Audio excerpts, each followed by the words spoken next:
TV જુઓ, mobile જુઓ, બધા અત્યારે તો દરેક જણ કોઈની પાસે અહીંયા ભલે કોઈ પણ બેઠા હશે, બધાના પાસે મોબાઈલ હશે ને હશે. કેટલા પાસે છે મોબાઈલ? બધા પાસે છે મોબાઈલ. કોઈ પાસે ના હાથ અદ્ધર કરે કે ના કરે. અને અહીંયા બેઠેલા વિદ્યાર્થીઓ અને પાછળ બેઠેલા વિદ્યાર્થીઓ કોણ મોબાઈલનો ઉપયોગ કરે છે? હાથ અદ્ધર કરો બધા. મોબાઈલનો કોણ ઉપયોગ કરે છે? જો બધા હાથ અદ્ધર કર્યા છે ત્યાં આગળ. અહીંયા તમે કરો કે આગળવાળા બધા છોકરાઓ કરો? તો કોણ કરો છો ઉપયોગ? હા.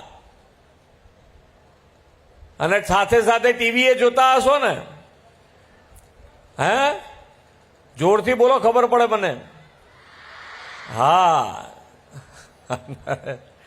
તો હવે આ બધું જ તમારે કરવાની છૂટ છે, પણ એનો ટાઈમ નક્કી કરવો પડે ને. આખો દાડો ટીવી ને ટીવી છૂટ્યું તો મોબાઈલ. પછી અહીંયાથી શિક્ષકો ગમે તેટલું ભણાઈને ઘેર મોકલ્યા પછી તો તમે બીજે દિવસે ફરી એનું એ દફતર લઈને અહીંયા આવી જાઓ.